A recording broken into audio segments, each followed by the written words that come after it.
Siddhartha Om, page 129. The wound smarted for a long time.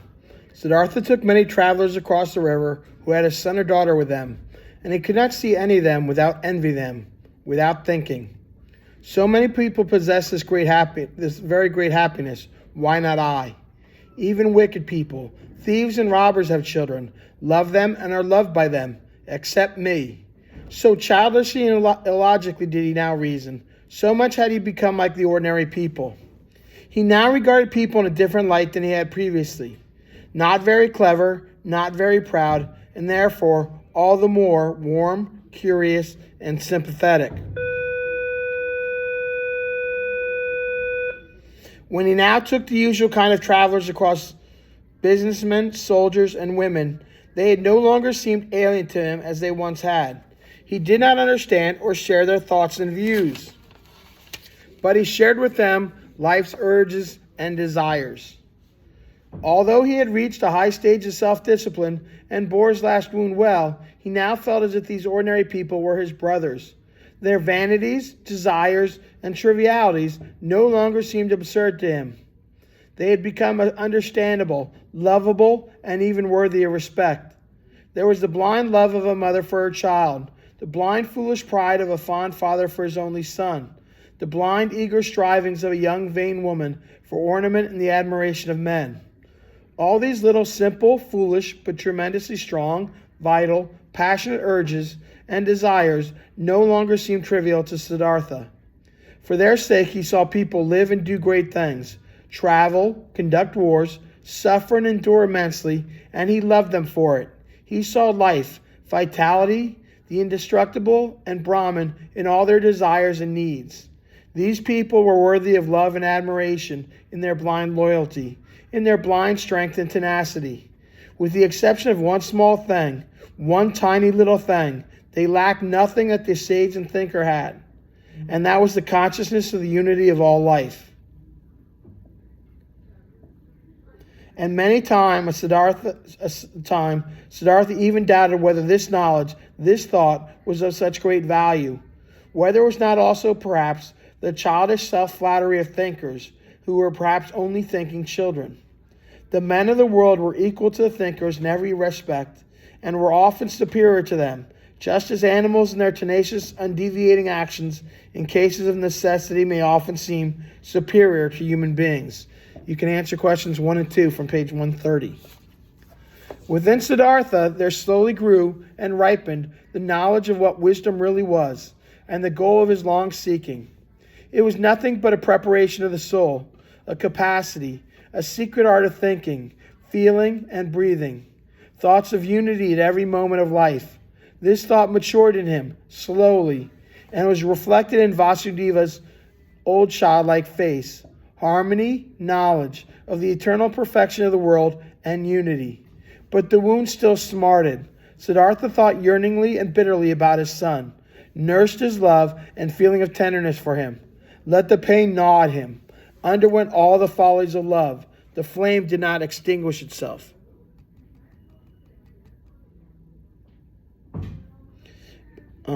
One day, when the wound was smarting terribly, Siddhartha rowed across the river, consumed by longing, and got out of the boat with the purpose of going to the town to seek his son.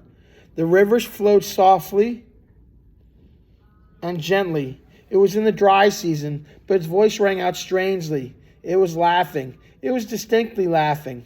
The river was laughing clearly and merrily at the old ferryman.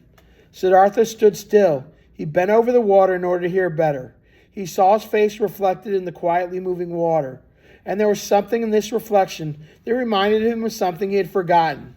And when he reflected on it, he remembered. His face resembled that of another person, whom he had once known and loved, and even feared. It resembled the face of his father, the Brahmin. He remembered how once, as a youth, he had compelled his father to let him go and join the ascetics, how he had taken leave of him, how he had gone and never returned. Had not his father also suffered the same pain that he was now suffering for his son? Had not his father died long ago, alone, without having seen his son again? Did he not expect the same fare? Was it not a comedy, a strange and stupid thing, this repetition, this course of events in a faithful circle. The river laughed. Yet that was how it was. Everything that was not suffered to the end and finally concluded recurred, and the same sorrows were undergone. Siddhartha climbed into the boat again and rowed back to the hut, thinking of his father, thinking of his son, laughed at by the river, in conflict with himself, verging on despair, and no less inclined to laugh aloud at himself and the whole world. The wound still smarted. He still rebelled against his fate. There was still no serenity and conquest of his suffering. Yet he was hopeful, and when he returned to the hut, he was filled with an unconquerable desire to confess to Vasudeva, to disclose everything, to tell everything to the man who knew the art of listening.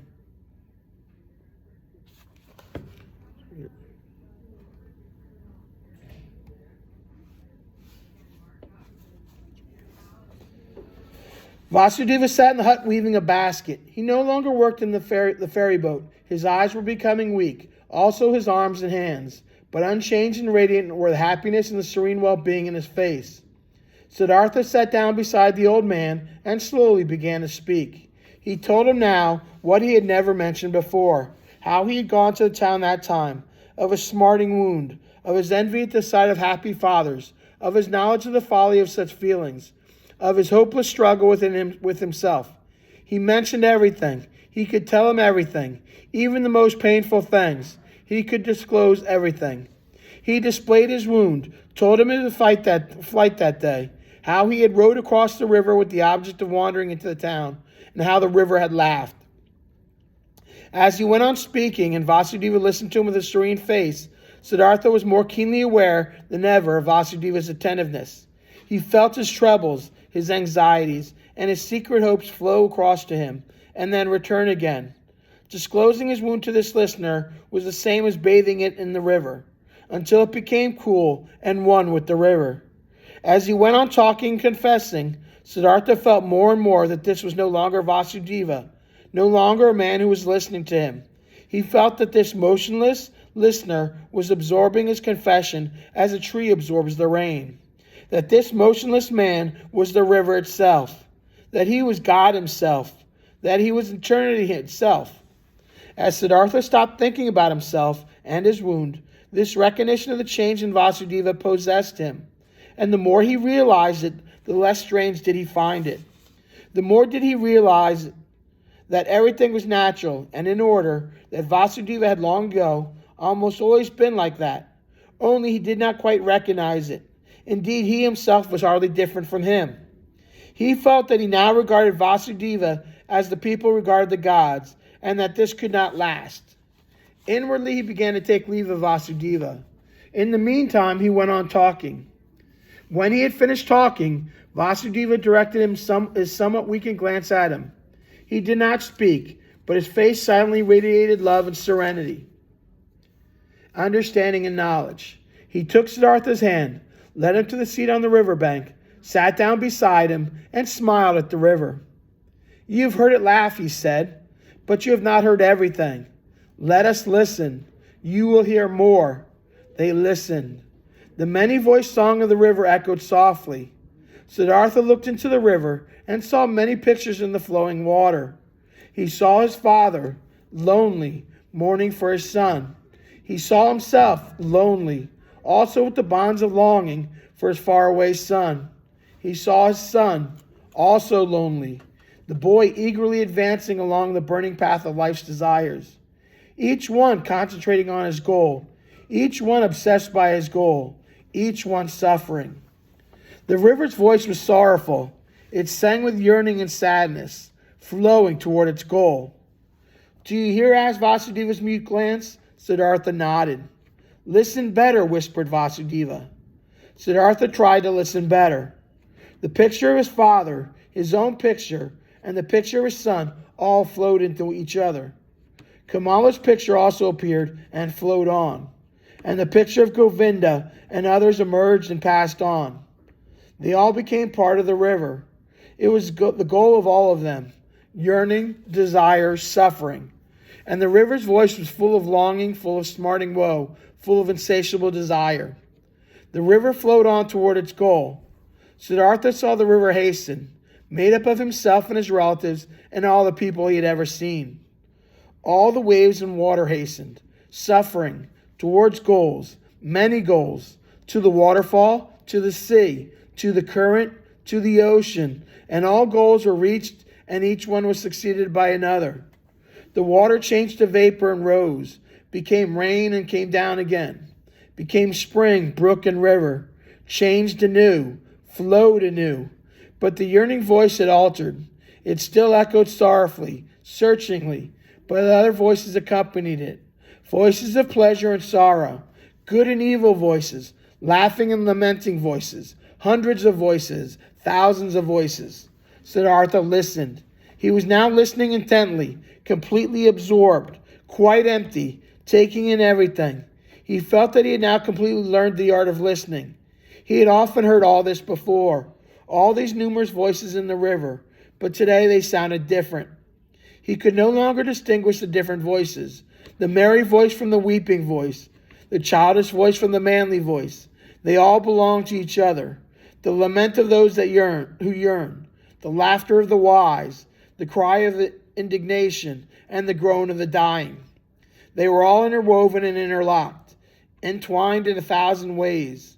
And all the voices, all the goals, all the yearnings, all the sorrows, all the pleasures, all the good and evil, all of them together was the world. All of them together was the stream of events, the music of life. When Siddhartha listened attentively to this river, to this song of 1,000 voices, when he did not listen to the sorrow or laughter, when he did not bind his soul to any one particular voice and observe it in itself, but heard them all, the whole, the unity, then the great song of 1,000 voices consisted of one word, Om, perfection.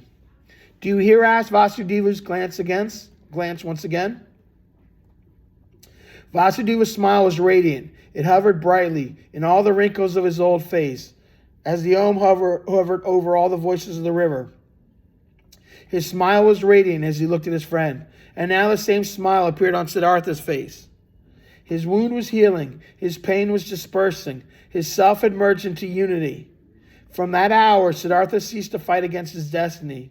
There shone in his face the serenity of knowledge, of one who is no longer confronted with conflict of desires, who has found salvation, who is in harmony with the stream of events, with the stream of life, full of sympathy and compassion, surrendering himself to the stream, belonging to the unity of all things.